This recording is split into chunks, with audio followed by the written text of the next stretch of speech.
ঠিক করে পড়াশোনা কর, পরের মাসে কিন্তু পরীক্ষা। তোর বাবা জানতে পারলে কিন্তু খুব বকবে যদি নাম্বার কম পাস।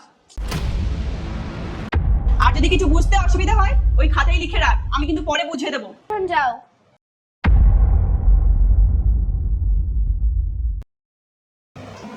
মা, আমি জানি যে তুমি আমার কি কারণে ঘরে যেতে বারণ করছো। শোনো না, এইভাবে না দেখা করতে আমার সত্যিই খুব ভয় লাগে। যদি তোমার স্বামী কোনোদিন জেনে যায় আর তোমার ওই মেয়েটা যদি সবকিছু বলে দেয়। এত টেনশন কেন করছো? আমার স্বামী না খুব বোকা, ও কিছুই বুঝতে পারবে না। সারাদিন অফিস যায়, অফিস থেকে এসে বাড়িই আসে।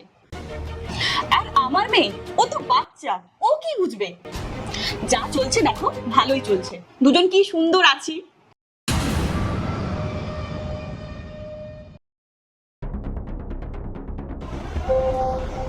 হ্যাঁ, ভিডিওটা পাঠিয়ে দিলাম। এই ছেলেটা কে? একে তো আমি চিনি না। আর প্রিয়াঙ্কা তো আমাকে কিছু বলেও নি। আর যতদূর আমি জানি এ তোর কোনো আত্মীয় না। তাহলে কি ওকে আমার কাছ থেকে কিছু লোকাচ্ছে? ওকে আমাকে ঠকাচ্ছে? যাই বাড়ি গিয়ে দেখি। কি রে, সব প্রশ্ন পেরেছিস? কোথাও কি আটকেছিস?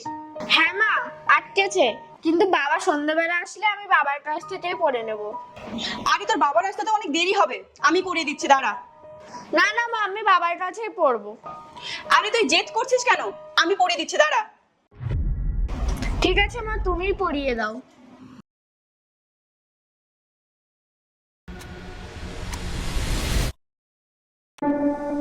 আরে বুবাই, তুমি এত তাড়াতাড়ি চলে এলে?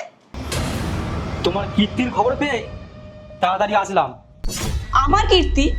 আমি আবার কি করলাম? চুপ করো প্রিয়াঙ্কা। তোমরা সব কীর্তি না, ছুটকি আমাকে সব বলে দিয়েছে। বুবাই, তোমার কি হয়েছে? এরকম বলছো কেন? আর আমার উপরে এত রাগই বা দেখাচ্ছ কেন? আচ্ছা, তুমি তাহলে আমার মুখে সবকিছু শুনতে চাও, তাই তো? তুমি জানো না তুমি এই বাড়িতে কি করছো? তোমার বেডরুমে অন্য কোনো ছেলে এনে কি করছিলে? সরি, আমার ভুল হয়ে গেছে। তুমি সারাদিন অফিসে থাকো আর আমি বাড়িতে একা থাকি, তাই আমি ভুল করে ফেলেছি। অনেক হয়েছে। তোমার মতন মেয়ের সঙ্গে আমি আর থাকবো না। আমি চাই না তোমার মতন মেয়ের ছায়া আমার মেয়ের গায়ে পড়ুক। না না বাবা, মাকে ছেড়ে দাও। মাকে লাস্টবারের মতো একটা সুযোগ দাও। আমি শুধু তোর কথাতেই তোর মাকে আজকে ছেড়ে দিচ্ছি। আর আজকের পর থেকে তুমি আমার সঙ্গে আর কথা বলবে না। এই বাড়ি থাকবে, খাবে, সবই করবে, কিন্তু তুমি আমার সঙ্গে আর কথা বলবে না, বুঝেছো?